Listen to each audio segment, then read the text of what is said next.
Hello and welcome to the Unique Unit University, the A to Z series that teaches you all you need to know about the special units in Age of Empires 2. The Boyar, unique unit of the Slavs and a very popular addition to the late game army. Costing 50 food and 80 gold, the Boyar is fairly priced for its strength. It's comparable to a paladin, which is unavailable in the Slav tech tree.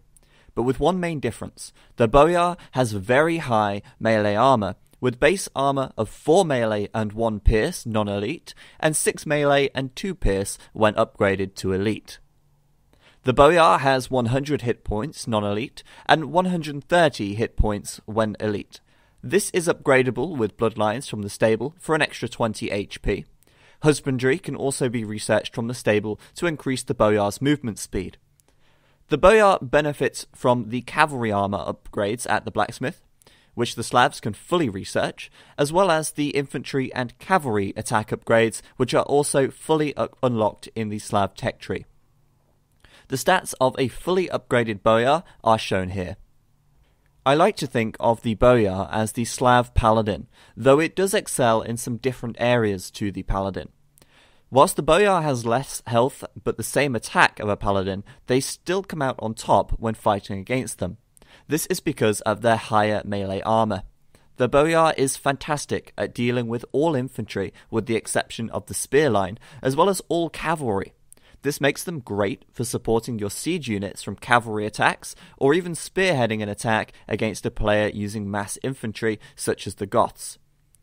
The weakness of the Boyar is in its raiding capability. Whilst it can still be used to raid, it would be more wise to raid with the Hussar, which are also available to the Slavs. Although a Hussar doesn't have quite as much health or attack, it still has the same pierce armor as the Boyar and has no attached gold cost to create them.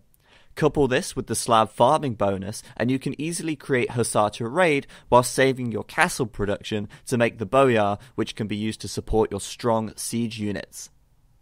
The nice thing about the Boyar as well is that whilst it can also beat paladins one-on-one, the upgrade from normal Boyar to elite Boyar does actually cost less than the paladin upgrade from cavalier.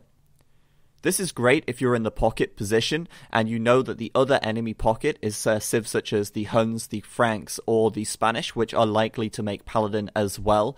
Although you might not be able to keep up with production, the Boyar can be great at stopping those attacks from those other players.